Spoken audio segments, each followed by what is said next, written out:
There's Blake to Roy. This is for the win.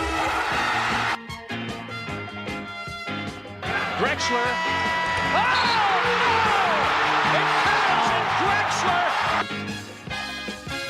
The Portland Trailblazers select Damian Lillard. It's Lillard. He got the shot off. Lillard got it. Good. And the Blazers win the series for the first time in 14 years. Bonjour à toutes et à tous, vous écoutez le Ripcast, votre podcast francophone dédié à votre franchise NBA des Portland Trail Blazers. Et cela fait un petit moment, même on peut dire un long moment que les Blazers n'ont pas été en vacances au mois d'avril. Ça fait tellement longtemps que même nous, on a mis un peu de temps à faire ce podcast de bilan de fin de saison. Voilà, pour parler donc des dernières semaines de compétition, de saison régulière donc, et commencer petit à petit à évoquer l'avenir à Portland en commençant déjà par l'été qui se profile dans l'Oregon. Mais pour en parler, voilà, c'est la même équipe qu'au précédent podcast, celui du trade de CJ McCollum. J'accueille déjà avec moi Adrien. Hello Lilian, hello tout le monde. Très content d'être là. Ça faisait un moment qu'on n'avait pas enregistré un épisode du Webcast.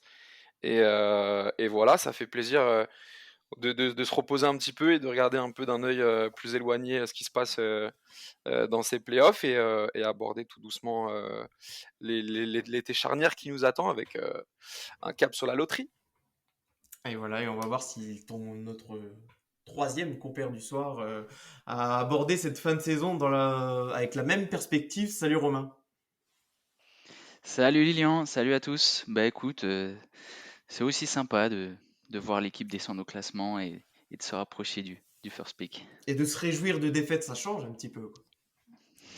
Ouais. C'est une autre mentalité à aborder, et puis de voir des défaites, se dire qu'on monte en même temps à la draft, que ce n'est pas non plus que ça a un intérêt. Voilà, ça change un peu nos perspectives pour cette fin de saison. Bon, on espère quand même que ça sera pas comme ça pour toutes les prochaines saisons à venir, que ça ne va durer qu'un temps. En tout cas, on va déjà revenir sur cette fin de saison 2021-2022 des Blazers. C'est juste après ça.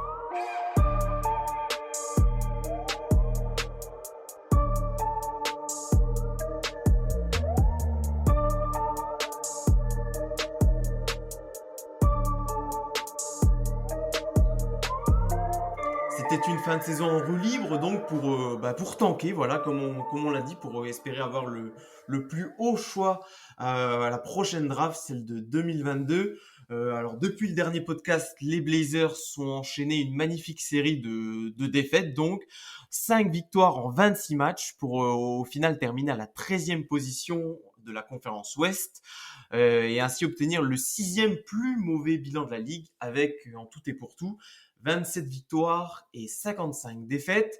Alors voilà, c'est un tanking qu'on va dire, vous allez me dire s'il a été plutôt fait en bonne et due forme. Ça a été bien aidé notamment par des joueurs mis au repos un peu plus tôt que prévu. On peut penser notamment à Yusuf Nurkic ou encore à Anthony Simons. Il y a également des joueurs qui n'ont pas du tout été utilisés alors qu'ils étaient peut-être pas forcément blessés. Là, on a peut-être en tête des joueurs qui sont venus d'un trade, notamment Eric Bledsoe. Je vais commencer avec toi. Du coup, Adrien, est-ce que les Blazers ont tout simplement fait un tanking en bonne et due forme sur cette fin de saison? Ouais, clairement, il n'y a pas d'autre mot sur la fin de saison. Après, on pensait que ça allait. Enfin, du moins que sans tanker, on allait déjà commencer à perdre beaucoup plus de matchs quand Dame et CJ ont été mis de côté. Enfin, Dame pour blessure, CJ aussi. Mais on s'est aperçu qu'on commence à gagner beaucoup trop de matchs avec un certain Anthony Simons, comme tu l'as souligné. Donc voilà, petit à petit, ils sont tous passés à la trappe.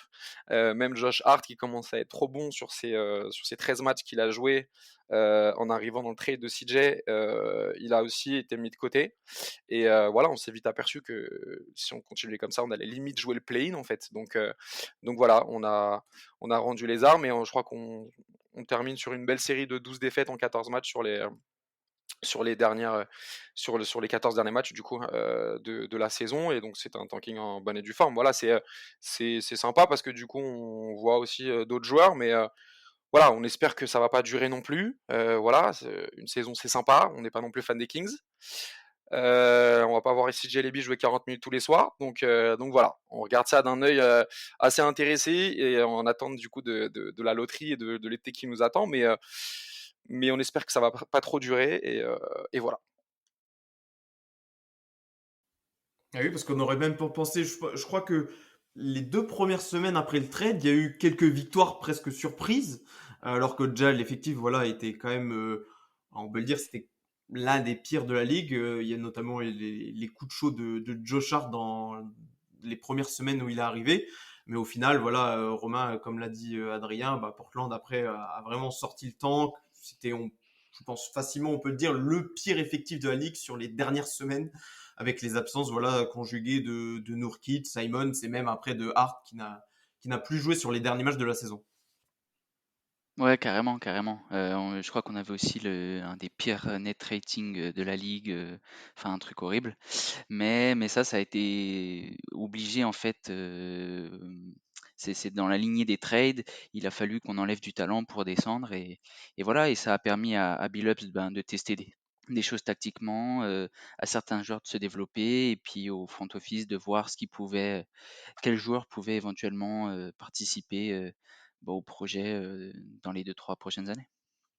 Avant de parler de ce qu'on a vu sur le terrain, messieurs, j'aimerais qu'on revienne. Bon, on n'a pas beaucoup vibré sur cette fin de saison, mais il y a quand même eu on va dire un événement dans la fin de saison des Blazers. C'est le retour de CJ McCollum au Moda Center avec cette fois une autre tunique que celle des Blazers.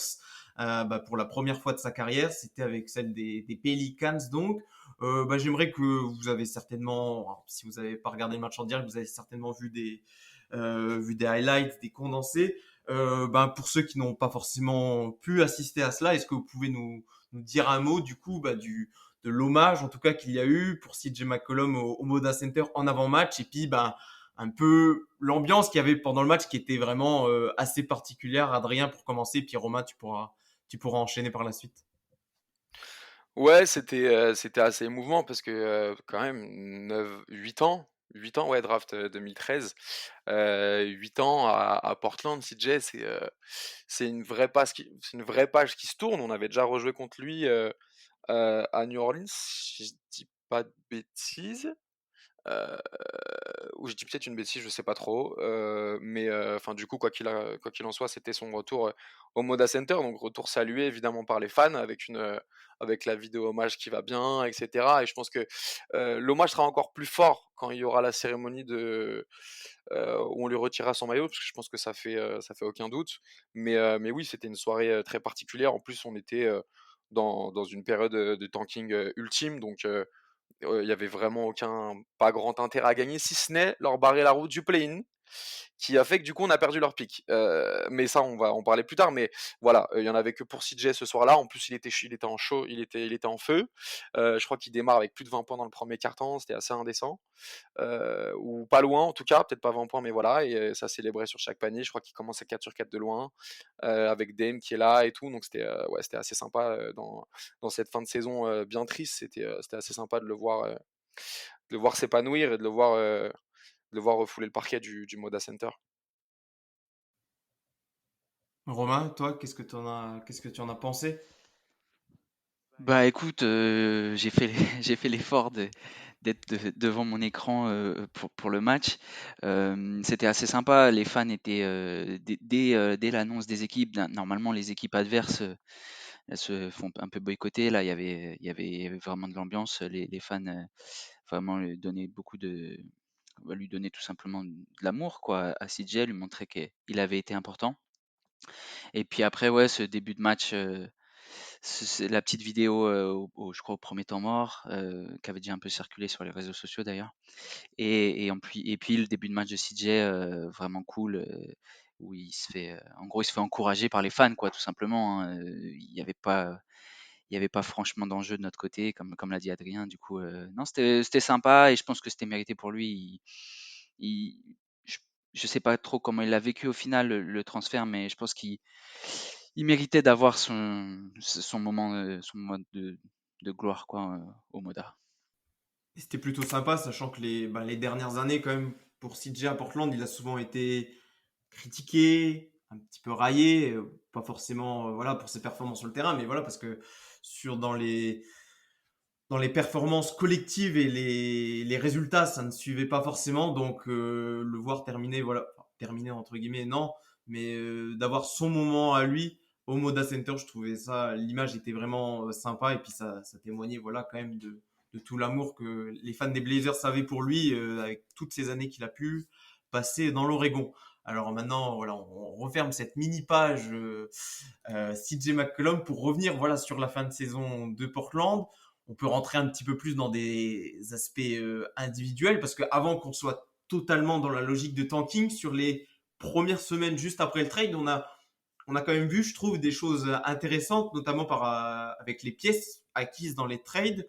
Je pense qu'on peut d'abord, tu l'avais mentionné rapidement, on peut d'abord, Adrien, on peut d'abord s'arrêter sur Josh Hart, qui, alors on le savait déjà au moment du trade, c'était la plus grosse valeur ajoutée, la valeur ajoutée terrain, parce qu'il voilà, il y a aussi les pics de draft, mais pour la valeur ajoutée qu'on a tout de suite, c'était Josh Hart, et bah, ça s'est tout de suite confirmé dès ses premiers matchs avec Portland.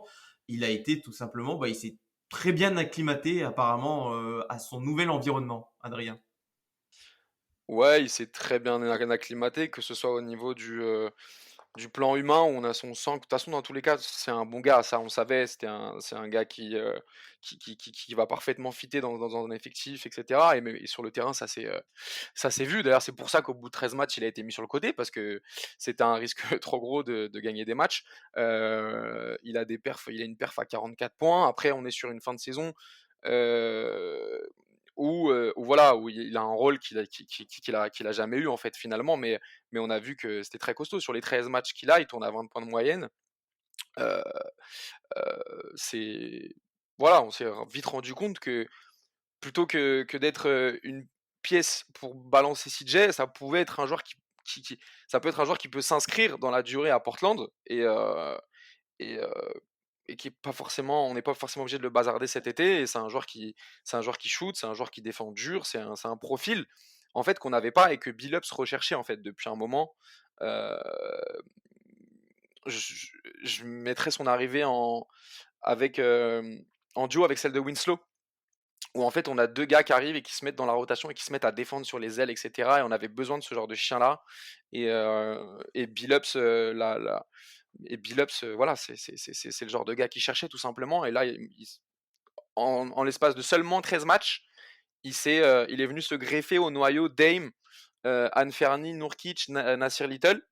Et avec les déclarations d'après-saison de Cronin et de Billups, voilà, c'est un noyau auquel ils ont envie de construire, et Josh Hart en fait déjà partie. Donc voilà, c'est un joueur qui est dans son plein potentiel et qui est prêt à avoir un vrai rôle dans cette équipe-là, et qui a montré qu'il en avait largement les épaules. On voulait voir de sa part, je pense, des choses intéressantes, mais là, peut-être qu'on peut déjà se projeter avec lui dans un certain rôle. Alors voilà, même si tu l'as dit, Adrien, pas forcément, la fin de saison fait qu'il a eu des responsabilités qu'il n'a jamais eues auparavant, mais je pense que, tu me diras si tu es d'accord avec moi, Romain, c'est le genre de joueur, si tu lui donnes beaucoup de minutes, il peut pas performer comme il l'a fait, mais en même temps, sur un temps de jeu plus restreint ou sur même un rôle un petit peu plus précis, c'est un joueur aussi qui est un peu malléable, justement, et qui pourrait plaire fortement à Billups pour la saison prochaine. Ouais, ouais, tout à fait. J'aurais employé le terme de couteau suisse, quoi, parce qu'il, voilà, on l'a vu, il est capable de, ben, du coup, on le savait pas, mais de créer un peu ses propres points. Il est capable de jouer off-ball avec un porteur de balle primaire comme Lillard ou Anferni. Il est capable d'avoir un peu, on va dire, gérer la balle, d'être un porteur de balle secondaire. Bon, en défense, c'est ce qu'on attendait et on voit qu'il fait le taf. Donc, un joueur capable de remplir des rôles, on va dire multiples, de jouer Super sur, rebondeur aussi, très bon rebondeur ouais, aussi. super rebondeur, ouais, carrément. Capable de jouer soit plus grand guard ou à l'aile. Donc, ouais, c'est ça, un couteau suisse qui peut faire beaucoup de choses, soulager certains joueurs, etc. Donc, non, vraiment une belle acquisition, je pense. Ouais, tu le mentionnais, sa capacité je pense, jouer sur les guards quand on sent l'aspiration de la franchise à développer sur le duo Lillard-Simons. On sait que voilà, ce ne sont pas deux bons joueurs sur l'aspect défensif sur les postes 1-2, avoir potentiellement un Josh Hart qui vient derrière, ça pourrait faire grand bien en effet. Et Adrien l'a mentionné, mais toi, qu'est-ce que tu as pu penser de Justice Winslow? J'ai envie de dire que pour lui, le plus important déjà, c'était de jouer. C'est ce qu'il a fait. Il ne s'est pas blessé avec Portland et il a plutôt bien joué. Il a potentiellement peut-être montré au front office de Portland qui méritait peut-être d'avoir un contrat l'année prochaine dans l'Oregon. Ouais, j'étais hyper sceptique, en fait, pas sur le joueur en lui-même, parce que j'aimais bien le profil, mais vraiment sur les capacités physiques de Winslow. Et c'est déboires, je crois qu'il a fait Memphis les Clippers, sans jamais réussir à rentrer dans une rotation. Donc j'étais vraiment sceptique. Et ce qu'on a vu en fait sur le terrain était vraiment rassurant. Parce que pareil, capacité à avoir le ballon dans les mains en attaque, créer un petit peu pour les autres, au moins à gérer le ballon et surtout en défense très très solide. Winslow, je crois qu'il fait un 98 ou 2 mètres, mais capacité à défendre sur des joueurs plus grands, plus lourds. Donc vraiment sympa. Après, je mettrais en bémol que même pour Hart, hein, à la limite, hein, c'est que l'équipe a été complètement remodelée.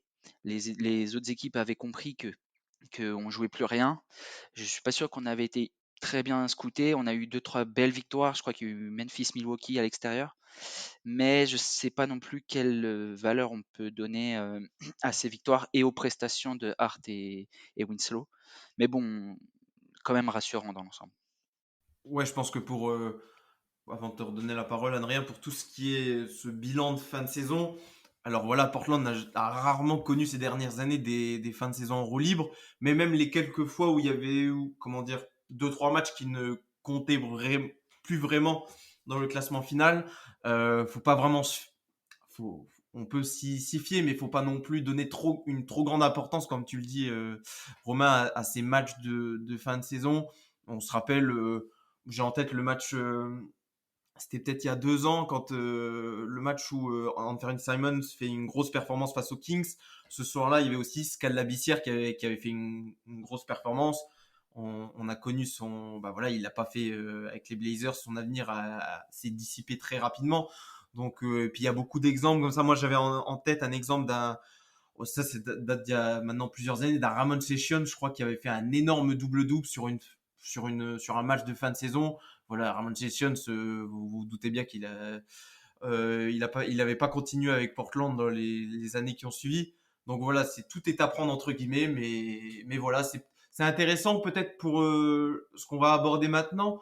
Les jeunes joueurs qui là ont eu, on va dire, un mois et demi pour s'exprimer. C'était notamment ceux qui n'ont pas pu s'exprimer parce que dans les jeunes joueurs, bon, à l'exception d'Anthony Simons qu'on met complètement de côté pour le coup, mais cette saison, il n'y a que Trendon Watford qui avait eu des vraies minutes. Pour le reste, c'était un petit peu plus compliqué. On peut peut-être parler, Adrien, je vais te lancer sur lui, sur Greg Brown, qui au final a été une belle surprise sur la fin de saison, qui a pu jouer. On peut dire qu'on a vu en lui plus que des qualités athlétiques que sur cette fin de saison. Je ne sais pas si tu es d'accord avec moi. Ouais, je suis plutôt d'accord sur Greg Brown. Ça fait un moment que. Enfin, de toute façon, à partir du moment où on le draft, on sait que c'est vraiment un joueur extrêmement brut et qui pouvait pas nous apporter Day One, et même après sa deuxième, troisième, voire quatrième année. Je pense que c'est un joueur dont on va voir son développement sur vraiment du long terme. On sent qu'il est vraiment dépassé par beaucoup de choses, mais il y a un vrai potentiel. Il y a un vrai potentiel, et au-delà du profil athlétique, il a déjà un shoot assez fiable, je trouve, toute proportion gardée, mais c'est pas juste un monstre athlétique. On sent qu'il y a quelque chose à faire, on sent qu'il y a plus de, enfin, à mon avis, il a plus de potentiel qu'un Trendon Watford, mais il a un plafond qui est beaucoup moins élevé que Trendon Watford, qui peut déjà nous apporter Day One sur des quelques petites minutes, tu vois. Admettons, on a un problème de blessure, il peut rentrer dans la rotation et gratter ses 15-20 minutes et livrer son courrier. Greg Brown, tu sais pas trop à quoi t'attendre avec lui, tu sens qu'il est encore très juste tactiquement, défensivement, etc. Et c'est pour ça qu'il a eu peu de temps de jeu cette année, et que Watford, qui et le two-way contract, alors que Greg Brown était à la base le second tour de draft et notre seul pick de draft en fait, il s'est fait bouffer en fait dans la rotation par Watford. Il a fallu attendre vraiment que Nurkic se retire, etc. pour qu'il ait un petit peu de minutes et on voit le potentiel, mais ça va prendre beaucoup de temps. Ça va prendre beaucoup de temps, je pense pas qu'on le verra beaucoup l'année prochaine. On va le mettre en couveuse, un peu comme on a fait avec d'autres joueurs par le passé, et on saura que dans quelques années ce que ça donnera. Vaut mieux être patient, vaut mieux ne pas avoir trop d'attentes. C'est un second tour de draft. Voilà, on va voir ce que ça donne. Moi, je trouve que le potentiel est intéressant. On va voir si le joueur fait le nécessaire.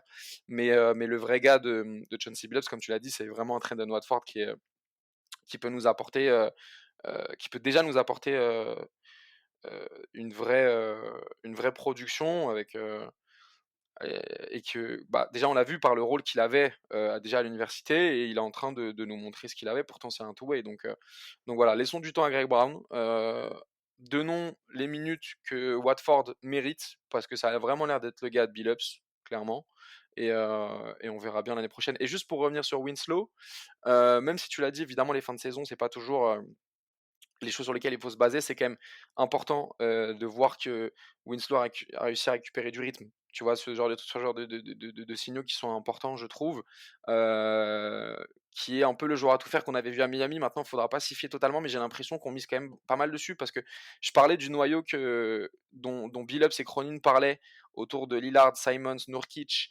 Little et Hart, et en fait, il mentionnait Winslow aussi là-dedans. Et ça revient à ce que je disais sur le duo un peu de soldats et de guerriers qu'on avait avec Winslow et Josh Hart. Alors c'est peut-être pas un mec qui aura du 25-30 minutes par match, mais les petites minutes qu'il aura, il sera là en mission, et il va nous apporter ce qu'il sait faire. Et même si c'est pas un shooter, je crois qu'il a 27% sur sa fin de saison avec la dizaine de matchs qu'il a joué à Portland. T'as quand même une production intéressante qu'on avait vu à Miami. Il est sur du 11 points, 6 rebonds, 3 passes. Enfin voilà, c'est intéressant, et on a l'air de miser sur lui. Donc je pense qu'il faudra compter sur lui l'année prochaine, et qu'il y a énormément de chances qu'on lui donne un contrat pour la saison 2022-2023. Je pense que les fins de saison, comme tu le dis, c'est plus important pour les joueurs, pour certains, pour regagner de la confiance, pour regagner des minutes, que plutôt que s'y fier en tant qu'observateur.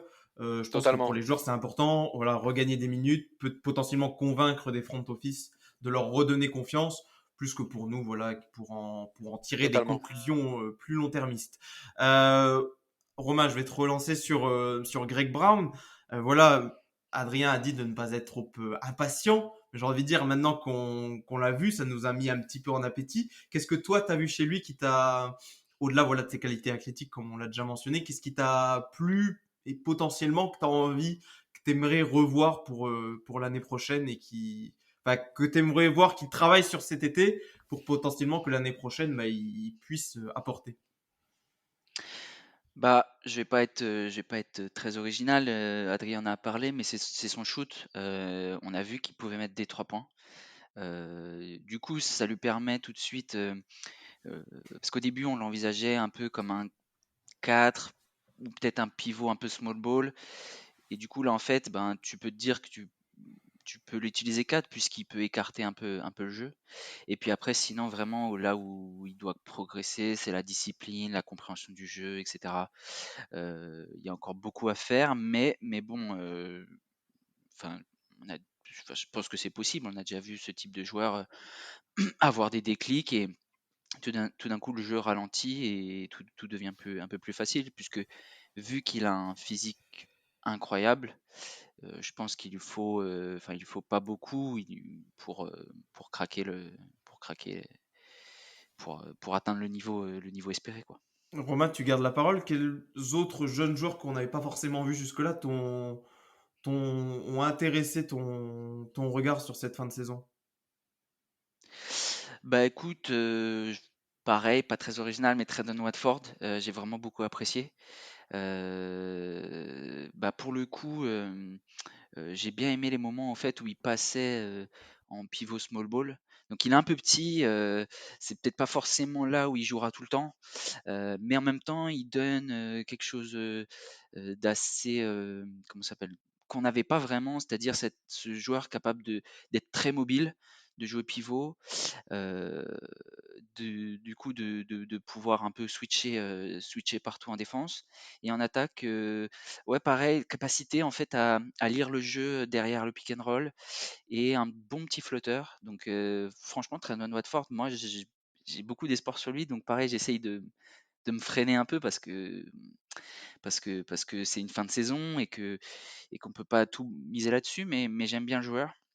Et après, franchement, le reste, j'ai été enfin, agréablement surpris. Alors même si ça se reflète pas dans les stats, par le tir de Keon Johnson que je trouve plutôt bon, en tout cas visuellement. Donc à voir si on conserve Keon Johnson et quel rôle on peut lui donner. Mais pareil, bon, il y a déjà beaucoup de monde sur les postes de guard, donc à voir. Et toi, pour ta part, Adrien, qui est-ce qui t'a plu? Alors, tu avais déjà cité Trendon Watford, mais à part voilà, Watford et Brown, qui t'a plu sur cette fin de saison parmi les jeunes joueurs qui composent l'effectif des Blazers? Euh, Keon Johnson a montré de belles choses sur la fin de saison pour le coup, hein. Il a attendu que vraiment tout le monde soit mis de côté pour se montrer, mais on a vu quand même des choses assez intéressantes. On a vu le profil euh, qu'on nous a décrit en fait quand il est arrivé avec vraiment profil fort défenseur, très athlétique et comme l'a dit Romain, même si ça se reflète pas, on a vu quand même un shoot assez intéressant. Sur un volume quand même assez élevé sur la fin de saison. Je crois qu'il a des perfs pas loin des 20 points de moyenne, il y en a plusieurs d'ailleurs.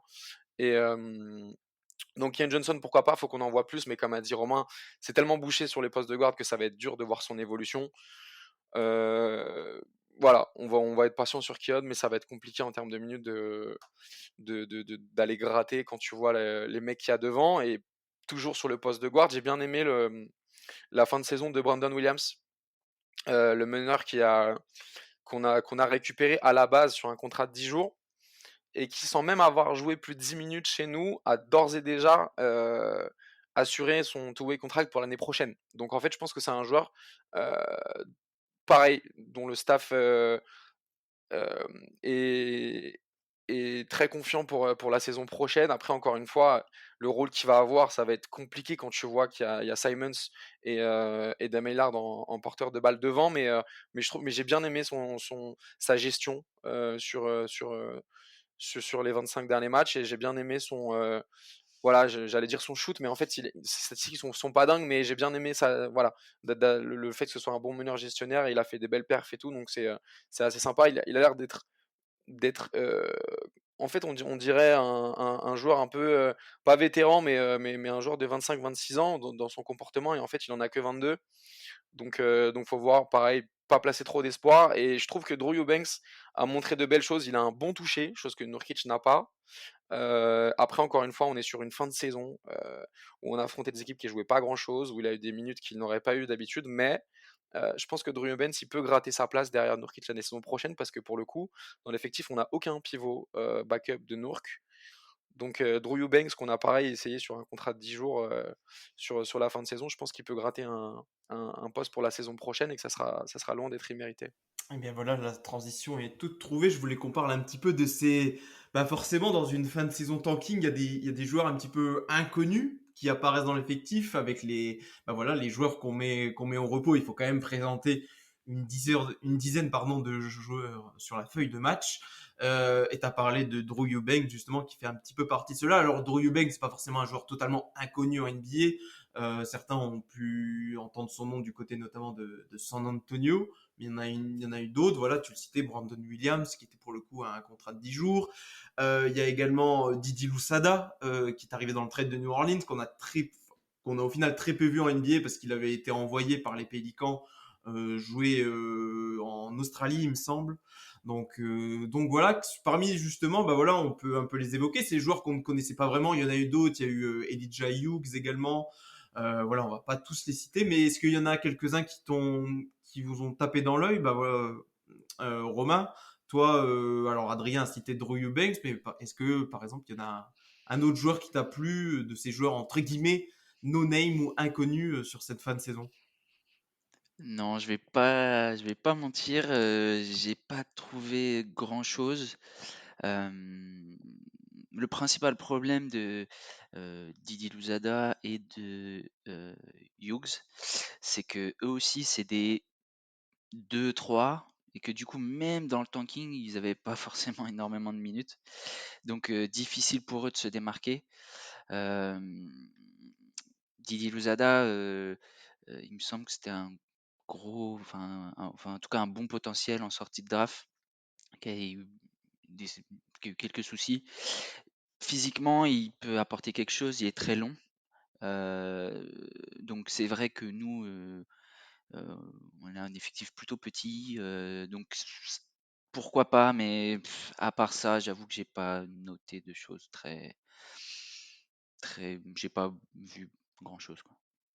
Toi non plus, Adrien, rien à. Il y avait quand même un joueur au final qui a quand même un certain pédigré en NBA, qui a joué sur la fin de saison, Chris Dunn, qui était plutôt pas mal. Quand on sait que Dennis Smith Jr. a été coupé sur la fin de saison, si Portland veut un meneur remplaçant pour l'année prochaine, qui a un profil qui pourrait plaire, grand, comment dire, athlétique, très longiligne, défenseur, peut-être, pourquoi pas une piste à explorer, même si voilà, ça reste forcément hypothétique. Ouais, bah déjà, ouais, c'est hypothétique et puis je pense que on va continuer sur le même système qu'on avait avec Lillard et McCollum, c'est-à-dire que je pense que tu auras toujours soit Lillard, soit Simon sur le terrain, donc on aura nos meneurs de jeu. Et si blessure il y a, je pense que Brandon Williams est loin devant Chris Dunn dans la tête de Cronin et Billups. Donc Chris Dunn, c'était un essai de fin de saison, mais sans plus quoi. Voilà, il a montré des choses intéressantes, mais dans une équipe qui joue rien, avec des responsabilités qu'il n'aura pas, et voilà, dans un contexte avec une opposition euh, qui était bien particulière. Donc je place honnêtement, voilà, je serais très étonné de voir qu'on re-signe Chris Dunn la saison prochaine ou vraiment qu'il ait un rôle quelconque dans la rotation, sachant à quel point les postes de guard sont bouchés à Portland. Après, je suis obligé de défendre Chris Dunn parce que je l'aime bien. Oh, c'est vrai que je crois pas forcément qu'il sera là la saison prochaine pour les raisons qu'a dit Adrien. Par contre, en fait, moi, ce qui m'intéresse, c'est son profil et le fait qu'on n'en ait pas d'autres comme lui. C'est-à-dire que c'est vraiment un joueur, bah voilà, qui prend le meilleur guard adverse, en défense, je parle, et qui est une peste et qui est vraiment bon sur l'homme. Et je trouve que ce soit lui ou un autre, hein, on n'a toujours pas ce profil-là. Donc, je veux pas forcément que Chris Dunn signe et reste l'année prochaine, mais j'aimerais qu'un jour on ait ce profil-là dans l'équipe. Eh bien, très bien. Bon, on n'a pas forcément évoqué tout le monde, mais on va peut-être le faire dans la suite de ce podcast. Messieurs, je voulais vous proposer de vous citer, voilà, on va un peu s'intéresser aux potentiels joueurs que Portland pourrait garder pour l'année prochaine. Alors forcément, il y a des indéboulonnables, il y a les jeunes joueurs draftés qu'on se dit, il y a du potentiel, mais est-ce qu'on a quand même envie de leur donner un petit contrat? Et puis, ben, il y a les joueurs, voilà, qu'on a vus sur la fin de saison. Est-ce que potentiellement, ça peut intéresser les Blazers qui rentrent dans une phase pas de reconstruction, mais de transition. Et selon ce qui peut se passer cet été, ben, redevenir compétitif ou avoir, voilà, comme dit précédemment, une année un petit peu de transition pour se préparer et essayer d'entourer au mieux pour les Lillard pour ces dernières années. Donc voilà, je vais prendre la liste sous les yeux. Bon, forcément, je vais vous dire Damien Lillard, il est là pour plusieurs années, ça, il n'y a pas de souci maintenant, on le sait. Mais un Josh Hart, par exemple, un Josh Hart, je regardais son contrat, il deviendra garanti à hauteur de 12 millions, enfin quasiment 13, s'il n'est pas coupé avant fin juin. Donc en gros, il est comme un peu on peut dire un agent restricted, on va dire un peu dans ces termes-là. Josh Hart, est-ce que vous gardez pour la saison prochaine? Sur ce que vous m'avez dit avant, je pense que oui. Oui, Oui, mais je mets un petit bémol. Alors, je n'y crois pas, hein, c'est genre 5%. Mais il a un contrat qui est vraiment bon compte tenu de sa valeur. Et je me dis que si jamais il y a une grosse star sur le marché, c'est vraiment un gros si, hein, il peut encore faire partie des joueurs qui seraient échangés. Mais pour ça, je pense qu'il faudrait vraiment une grosse contrepartie. Ok, on note. On note en tout cas Josh Hart, oui, voilà, voilà, il nous a bien intéressé. Et puis, bah, il y a quand même, mine de rien, du potentiel pour, comme tu l'as dit, Romain, un contrat très intéressant. Alors lui, il pourrait avoir un énorme contrat, enfin un énorme, peut-être pas dans ses proportions, mais un très joli contrat cet été, c'est Anthony Simons. Alors là, je vais pas vous demander s'il reste, forcément, il va rester, mais j'ai plutôt envie de vous demander pour quel prix vous aimeriez qu'il reste. Alors pas le prix que vous aimeriez, mais pour quel prix vous pensez que Portland va le re-signer cet été? Adrien. Mais en fait, finalement, c'est juste le meilleur Blazers de la saison, en fait. Tu vois, il a montré un rôle que peu de gens le pensaient capable d'avoir ce rôle-là. Et pour moi, c'est vraiment la transition entre la fin de Dame, l'après-Dame, etc. Donc je pense qu'il faut lui donner. Faut tout lui donner, en fait. Enfin, non, je pense qu'il aura un contrat à hauteur entre 20 et 25 millions, même si la fourchette est assez grande. Je pense qu'avec ce qu'il a montré, je pense qu'il peut prétendre à un contrat dans ces eaux-là. Ouais, 25, je lui donne, quoi. 25 l'année, je lui donne. 25, on est déjà presque proche d'un max pour un joueur qui termine sa troisième année. Donc, on est. Ouais, mais je pense que. En fait, le problème, c'est qu'il est restricted. Et qu'une équipe pourra s'aligner quoi qu'il arrive. Donc, moi, je lui file les 25 tous les jours. Ça y est, je pense qu'il faut préparer aussi l'après-Dame, entre guillemets. Et Anne Fernier représente vraiment cette transition-là. Un Gary a pris 18. Moi, j'aimerais bien que ça tourne autour des 20, mais je pense que ça va plus être autour de 23, 24, voire 25. Après, moi, je suis pas un pro du salarié cap et de ces choses-là. Je pense que Romain sera beaucoup plus calé que moi à ce niveau-là, mais je pense que les 25, moi, je lui donne tous les jours, quoi. Parce que aujourd'hui, on se dit, ok, c'est beaucoup, parce que tu as le contrat de Dame à côté, tu as Nurkic à re-signer, tu as Josh Hart, potentiellement Nasir Little aussi l'année prochaine. Euh, mais, euh, mais 25 sur Anne Fernie, je pense que dans 3 ans, on se dit, mais c'est un bête de contrat, quoi. Dans les entre guillemets, les dernières rumeurs de ce que ça parlait, notamment dans la fanbase de Portland, de ce qui serait bien à la fois pour le joueur, mais également pour la franchise, d'un contrat autour des 90 millions sur 5 ans. Qu'est-ce que t'en penses, toi, Romain? Ça fait un peu moins de 20. Un peu moins de 20. Ça sera plus pour moi. Alors attends, parce qu'il faut que je sorte la calculette. 90 millions sur 5 ans, ça donne. Écoute, si on le signe à 90 millions sur 5 ans, mais il faut le faire les yeux fermés. Ouais, c'est un braquage. Tout simplement parce que c'est, je crois, 2025, la renégociation des droits TV NBA, et ils prévoient une explosion du cap space. Ça veut dire que tu aurais potentiellement un Fernie qui rentrerait dans son début de prime avec un contrat aux alentours avec la progression annuelle de 25 millions. Ça serait un braquage total. Moi, je suis comme Adrien. Je m'avance peut-être un peu, mais je pense qu'ils vont lui donner le max pour un rookie en sortie de son justement de son contrat rookie. Puis on a vu, il y a une certaine tendance des équipes à des fois donner des gros contrats à certains joueurs, mais sur des, entre guillemets, petites durées, des 2, 3 ans. Mais Portland n'est pas vraiment de cet acabit. Ça va être pour Anthony 5 ans, à savoir le prix que vont souhaiter mettre Portland, sans non plus, la position est difficile, c'est sans offenser le joueur et son agent.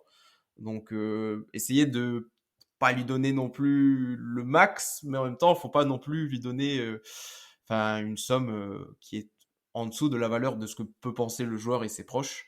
Donc voilà, ce sera tout l'équilibre à trouver pour Joe Cronin. On va enchaîner sur un autre joueur qui là pour le coup sera en fin de contrat total, c'est Yusuf Nurkic. Pareil, on va un peu parler prix. parce que Yusuf Nurkic, par exemple, je le reprendrai, mais pas à n'importe quel prix. Il était à 12 millions sur son dernier contrat, ce qui était pour le coup, je trouve, un bon contrat pour Yusuf Nurkic, qui voilà a eu pas mal de bas. Il a eu aussi des hauts, mais pas mal de bas sur son contrat.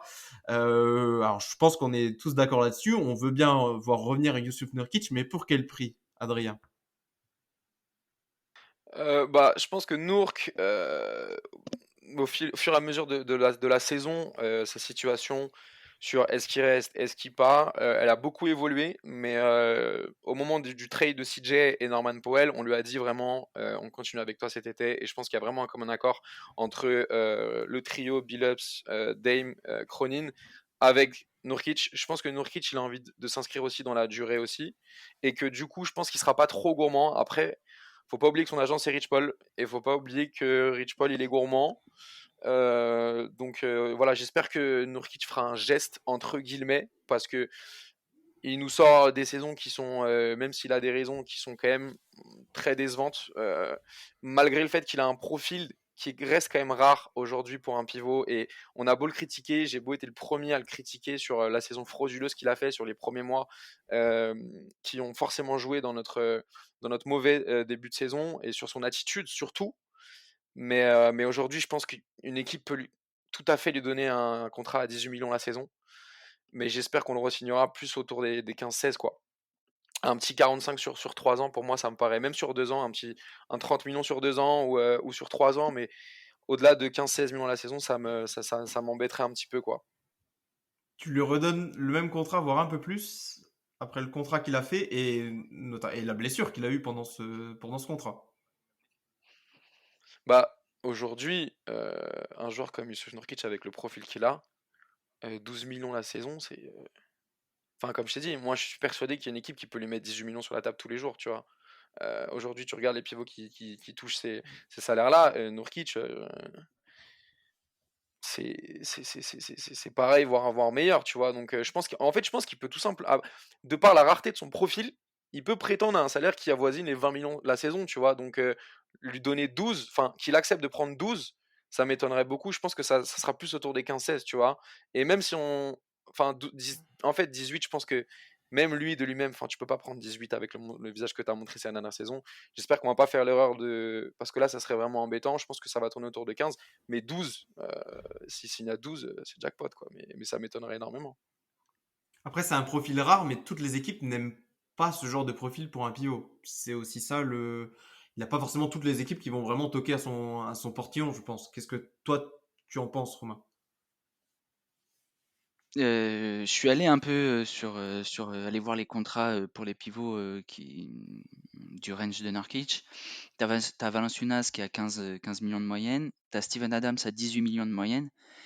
Honnêtement, si t'es Nurkic et Rich Paul et que t'as envie de faire entre guillemets chier Portland, tu viens voir et tu dis écoutez, moi je veux le contrat de Steven Adams. Aujourd'hui, on voit Steven Adams, il s'assoit en playoff. Donc voilà. Après, je pense que il a envie de rester. S'il avait trop forcé, je pense qu'il l'aurait tradé. Donc je pense qu'ils vont trouver un accord moindre. Mais je suis comme Adrien, j'ai peu d'espoir qu'il signe en dessous de 15 millions.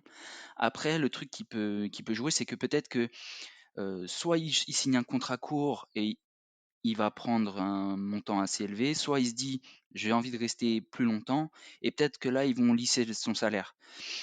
Éventuellement, ça peut être l'issue de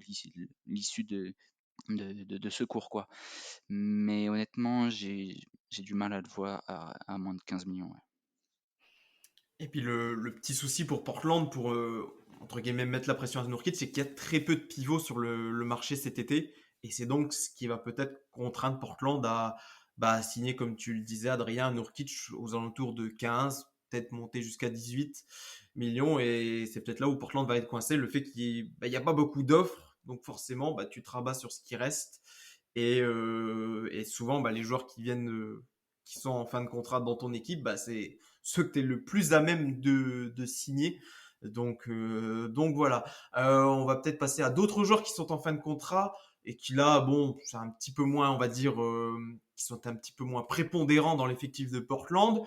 CJ Elleby et Ben McLemore, dont on n'a pas forcément parlé, donc on peut peut-être en dire un mot. Pour chacun, dites-moi, est-ce que vous les gardez? Bon là, on va pas forcément parler de montant parce que forcément, ce sera pour des petits contrats. Mais est-ce que Ben McLemore et CJ Elleby, est-ce que vous avez envie d'en revoir l'un des deux, peut-être les deux à Portland, ou alors aucun des deux? Romain. C'est dur de dire ça pour Elebi parce qu'il se donne sur le terrain comme un fou, mais je dirais plutôt non. Plutôt au revoir Elebi. Et pour McLemore, honnêtement, je suis partagé parce qu'il y a déjà tellement de joueurs sur les postes de guard. Et en même temps, c'est vrai qu'il a ce petit côté catch fire qui est quand même intéressant en sortie de banc. Au minimum, pourquoi pas, s'il reste des places dans l'effectif, ouais. Ouais, pas spécialement emballé par CJ Elleby, mais j'ai l'impression que, un peu comme Trendon Watford, ça fait partie des gars que Billups aime bien. Donc je pense qu'il y a de très très fortes chances pour qu'il continue à Portland la saison prochaine. Donc voilà, après, de toute façon, il faudra remplir le roster, il faudra voir les joueurs qu'on pourra récupérer, mais dans tous les cas, il faudra remplir le roster, et je pense que CJ Elleby a de fortes chances d'en faire partie la saison prochaine. McLemore, j'ai vraiment bien aimé ce côté torche un peu humaine, parce qu'il a vraiment pris feu sur certaines phases, et moi je pense qu'il a mérité aussi sa prolongation, mais c'est pas des priorités en soi, quoi. Et surtout, c'est minimum ou rien, en fait, pour ces joueurs-là. Enfin, c'est vraiment histoire de combler l'effectif. Et je pense que McLemore, s'il y a un petit bousculement au niveau des blessures, etc., il peut peut-être jouer un tout petit rôle, mais avec les ambitions qu'on aura la saison prochaine, McLemore, c'est tout sauf une priorité, et CJ Elleby non plus. Donc c'est minimum ou rien, et si on peut avoir mieux, on le fera. Je suis quand même plutôt d'avis de garder McLemore, peut-être pas CJ Elleby, même si je pense que Elleby a plus de chances de rester que McLemore, parce que plus jeune, et parce que j'ai l'impression que Billups voit un truc que personne ne voit en CJ Elleby. Et donc voilà, donc je dirais peut-être plus McLemore, mais je pense que ça sera Elleby qui sera conservé, peut-être les deux. Ouais, c'est possible parce qu'en plus McLemore, c'est vrai que c'est un joueur qui peut facilement se faire offrir un contrat dans une autre franchise, peut-être un peu au-dessus du minimum parce que ben t'as toujours besoin d'un shooter à 3 points, quoi. Donc, C'est ça. Ouais, puis ce sont des joueurs facilement remplaçables pour enfin, des joueurs au minimum qui savent un petit peu, qui ont soit une vraie qualité comme McLemore qui est le shoot, soit CJ Elleby qui sont un petit peu, on va dire, moyen partout sans avoir une énorme qualité. Ça peut se remplacer assez facilement, notamment au minimum, mais peut-être que Billups voudra ajouter à son roster des joueurs qui correspondent au jeu qu'il veut instiguer à Portland. Donc voilà, est-ce que parmi la liste des joueurs de l'effectif de Portland, il y a un joueur dont la situation contractuelle vous intéresse? Alors on parlait de Justin Silso qui pour sa place l'an prochain, mais en fait je m'étais même pas rendu compte que son contrat est garanti pour la saison prochaine à hauteur de 4 millions, si à moins que je me trompe, mais c'est ce que je vois en tout cas. Est-ce qu'il y a d'autres joueurs qui suscitent votre intérêt? Didier Losada sera encore là normalement l'année prochaine, mais il a un contrat très très moindre, c'est un contrat à hauteur du minimum, parce qu'il est encore dans son contrat rookie. Mais est-ce qu'il y a un joueur dont vous voudriez parler, ou on peut passer à la dernière partie de notre émission? bah juste, il y a Bledsoe et même Ingles où normalement on devrait drop les salaires en ne les conservant pas, mais il me semble que Bledsoe, on va devoir soit l'échanger, soit le couper. Et donc on aurait quand même à payer ces 4 millions de salaire sur la saison. Voilà. Donc à voir comment on arrive à se débrouiller sur le cas Bledsoe. Est-ce qu'on arrive à le trader pour pas supporter les 4 millions dans le salary cap? À voir.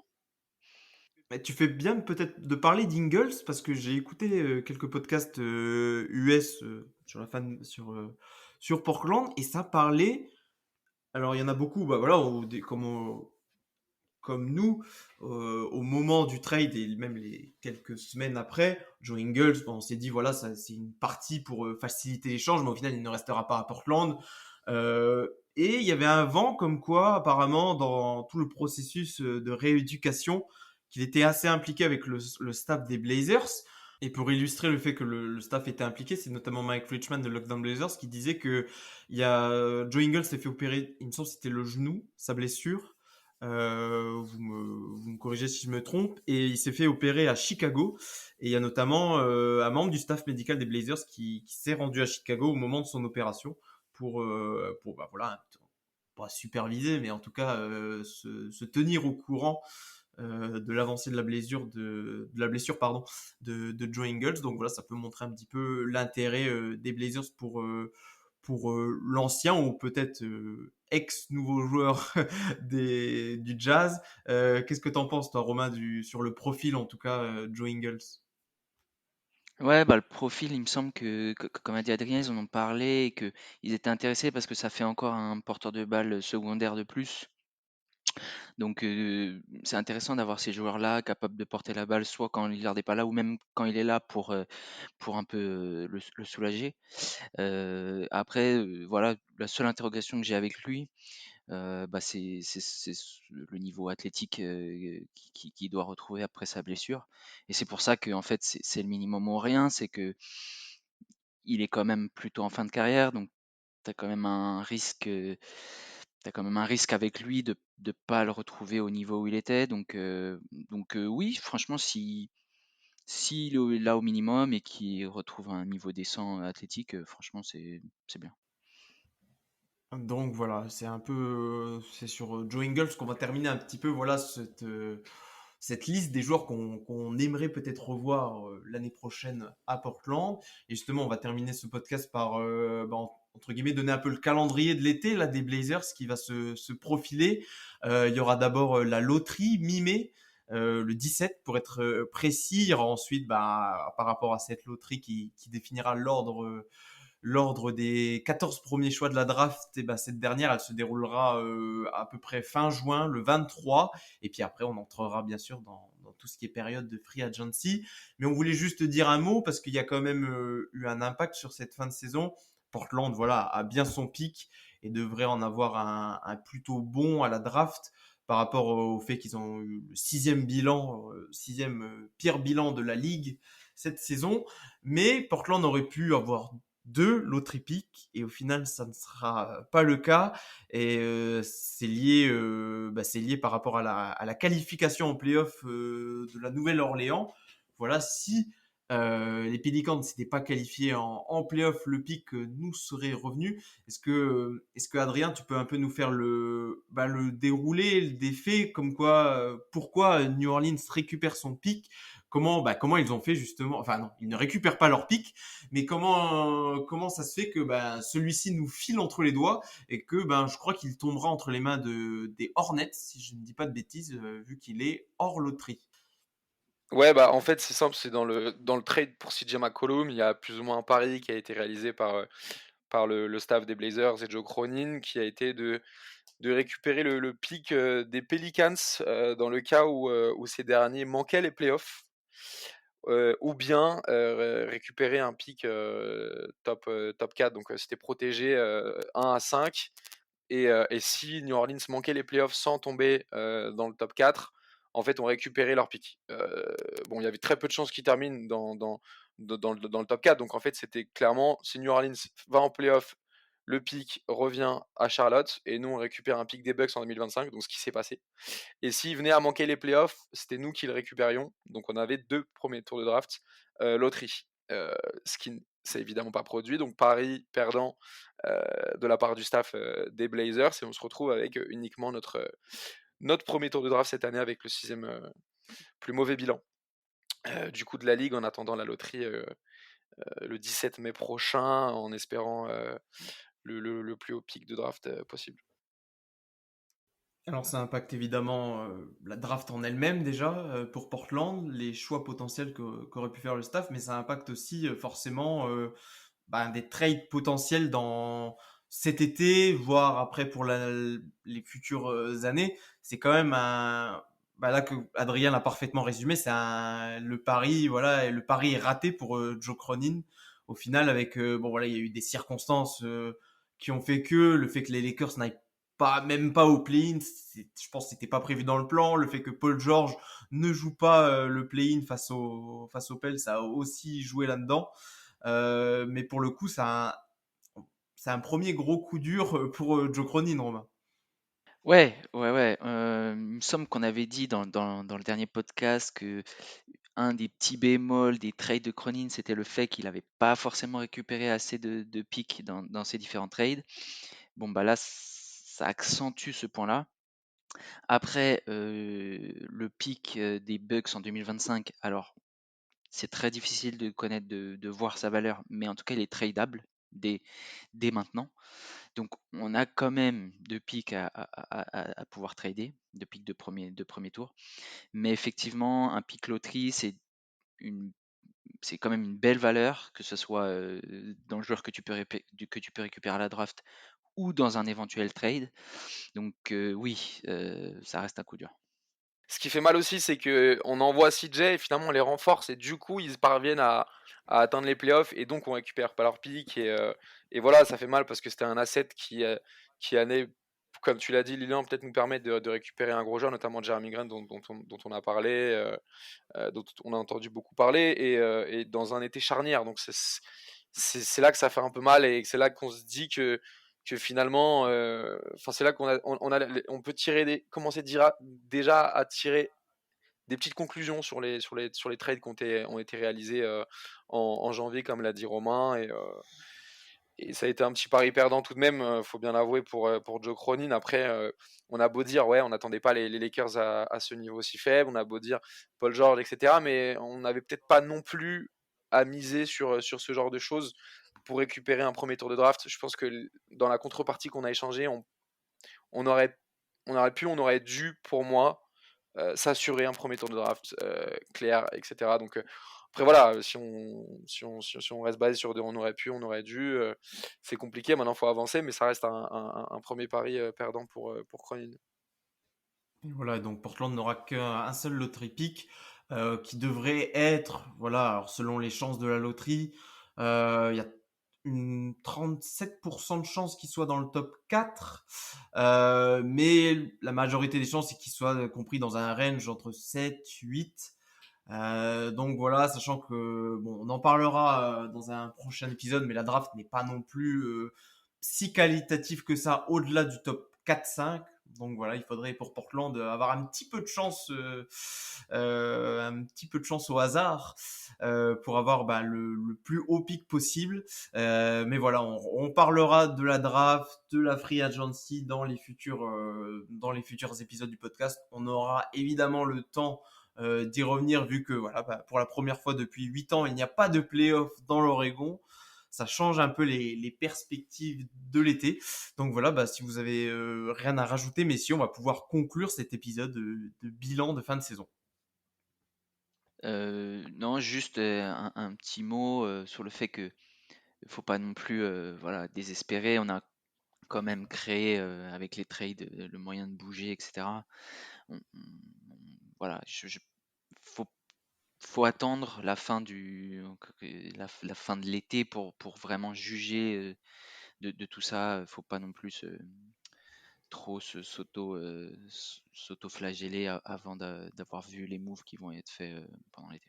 Et voilà, et Romain qui nous vous donne un brin d'optimisme. C'est parfait pour conclure. Voilà. Au moins, les fans ne seront pas totalement dépités à la fin de ce podcast. Et en attendant, on vous remercie de nous avoir écoutés une fois de plus. N'oubliez pas de vous abonner ou de nous laisser des commentaires, voilà, sur le podcast. Ça faisait un petit moment qu'on n'en avait pas fait. On s'en excuse. On avait des plannings chargés de part et d'autre. Mais voilà, on va essayer, voilà, pour la draft, on vous en fera un. Pour le début de la free agency également. Donc voilà, on suivra l'été et puis la continuité des travaux entrepris par Joe Cronin en février dernier. Voilà, on va voir comment il peut améliorer cet effectif des Blazers. En attendant, je vous remercie, messieurs, et puis on se dit à la prochaine. Bye bye. Salut. Salut.